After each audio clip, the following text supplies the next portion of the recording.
Ada narasi tadi sebenarnya yang diucapkan oleh Bang Masinton, Bang Abalin nanti juga ikut komentar juga bahwa jangan sampai kita tutup mata. Dari 8 hakim ini ada 3 yang memiliki perbedaan pendapat. Yang masih mempersoalkan adanya indikasi bansos, cawe-cawe, pengerahan kepala daerah. Tadi ingin dituntaskan Bang Idrus sebelum ke Kang Pipin.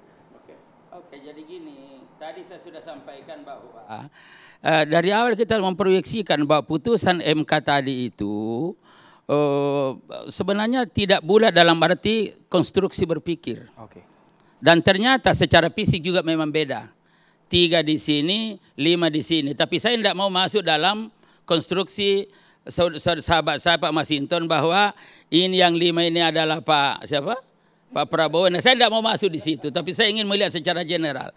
Nah, oleh karena itu karena ini ada perbedaan konstruksi berpikir di dalam menentukan putusan itu sehingga ada yang dissenting dan di situ adalah alasan-alasan kualitatif, narasi-narasi bicara di situ, itu kita bisa memahami. Dan karena itu sekali lagi ini sudah final and binding, masalah hukum sudah terakhir dan tadi terima kasih sahabatku sudah juga diakui, tetapi jangan kita menutup mata catatan-catatan yang ada.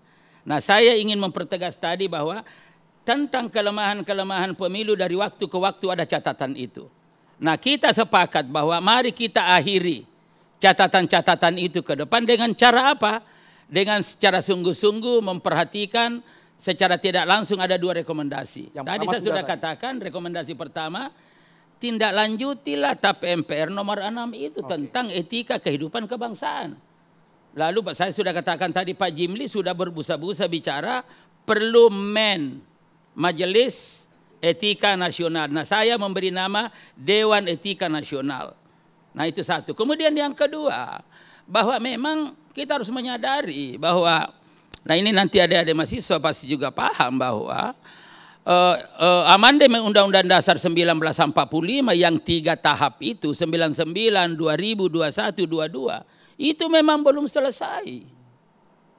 Dan ini sudah diberikan catatan oleh Bang Buyung almarhum ketika ketemu dengan saya karena waktu itu saya masih di komisi 2 ya, masih begitu belum dipisah antara komisi 2 dan komisi 3, masih satu kesatuan. Apa kata Bang Buyung? Idrus, ini belum selesai, masih banyak catatan-catatan yang perlu kita lihat. Lalu saya katakan, saya setuju Bang. Kenapa? Karena amandemen Undang-Undang Dasar 1945 kemarin itu lebih banyak diwarnai aksi reaksi. Oke. Memberikan, jadi ada aksi seakan baru direaksi bahwa itu tadi pemerintahan Orde Baru ini otoriter, presidensial ini terlalu kuat, maka dipangkaslah kewenangan-kewenangannya itu dan masuk ke Senayan. Baik Bang Idrus. Ya parlemen. Lalu ke sekarang pertanyaan saya, bagaimana wajah sistem pemerintahan kita, presidensialkah, parlementerkah? Lalu ada mengatakan Hanta Yuda sudah menulis sebuah buku ya, presidensial yang setengah hati. Saya demokrasi setengah hati.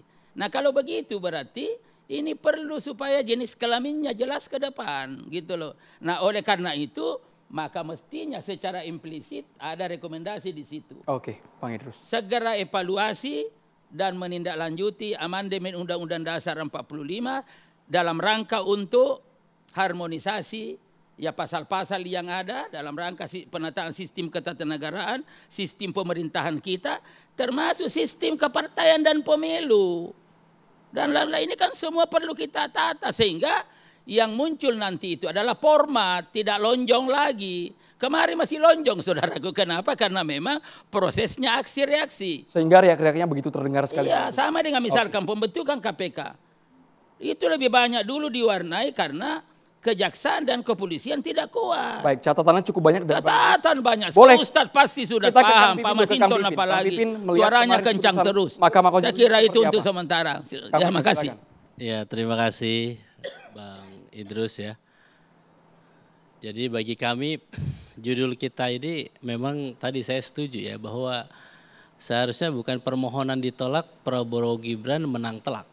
Kalau dalam permainan sepak bola itu kurang tepat. Kalau 35 itu saya maaf Baik. Dari awal kita berpandangan yang menang adalah bangsa Indonesia. Karena itu dua polanya ke depan itu tadi. Apapun tidak boleh kita menutup mata bahwa pemilu ada kekurangan. Baik. Mari kita lengkapi secara konseptual. Siap. Apa itu? Tapi wujud. Nah itu tadi Pak Masinton. Catatan diakuin ya, Kang Pipin? Catatan loh, kita akui. Catatan dari Kang Pipin seperti apa, Kang? Gitu loh. Jadi kalau misalkan, ya saya juga itu tidak boleh begitu. Jadi menang telah jangan. Yang menang adalah rakyat Indonesia. Yang penting ada kesadaran kita bersama. Tapi ada evaluasinya ya Bang? Harus ada evaluasi. Kang Pipin, silakan.